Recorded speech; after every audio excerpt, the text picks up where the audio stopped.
Good evening, Pilipinas! Ngayon ay magsisimula na ang laro ng Georgia at Pilipinas. Yan ay magaganap dyan sa Riga, Latvia, kung saan ang kalaban nila ay Georgia.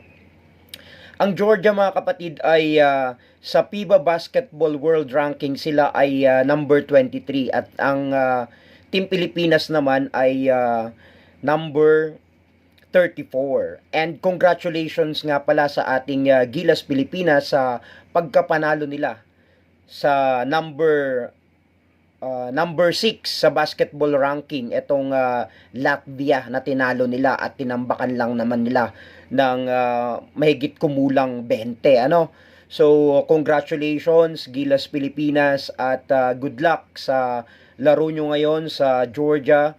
At naway may panalo natin. Sabi nga ni Coach Tim Cone, we are not here to win a game but we are here to win the tournament.